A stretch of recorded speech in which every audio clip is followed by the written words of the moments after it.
অত্যাচার নির্যাতনের নরক রাজ্যে শেখ হাসিনার প্রধানমন্ত্রীত্বে এই দেশ থেকে লক্ষ লক্ষ হাজার কোটি টাকা পাচার করা হয়েছে।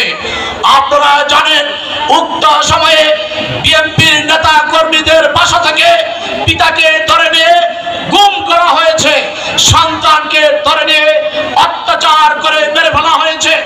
আপনারা জানেন ওই 17টি বছরে ওই জামাতে ইসলামীর বহু নেতা কর্মীদেরকে ফাঁসির কাস্টে ঝুলিয়ে হত্যা করা হয়েছে।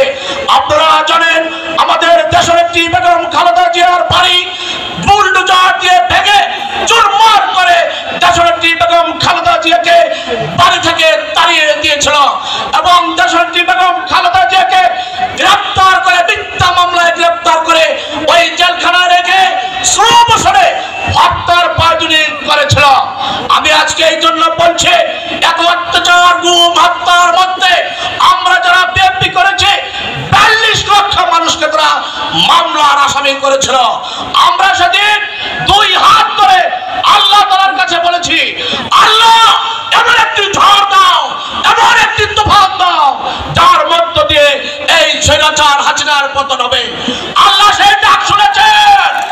জুলাই অভ্যুত্থানে আমাদের ছাত্র জনতা অভ্যুত্থানের মাধ্যমে তাকে দেশ থেকে বিতরণ করে দিয়েছে। আমরা বলতে চাই, ওই নারীদের একটি জনসভায় বলেছিলাম, তুমি শেখ হাসিনা যেখানে তুমি থাকো তোমার ফাঁসির কাজ এ বাংলাদেশে নিশ্চিত করা হবে এবং ট্রাইব্যুনাল ইতিমধ্যে তার ফাঁসির ঘোষণা করেছে। আমরা বলতে চাই, দেশটি ওই নরক রাজ্য থেকে নতুন বাংলাদেশ বানাতে হবে।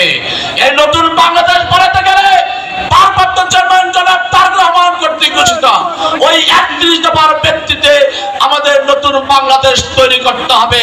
তাতে কি আপনারা রাজি আছেন? বাংলাদেশ জাতীয়তাবাদী দল প্রতিষ্ঠা করেছে কে?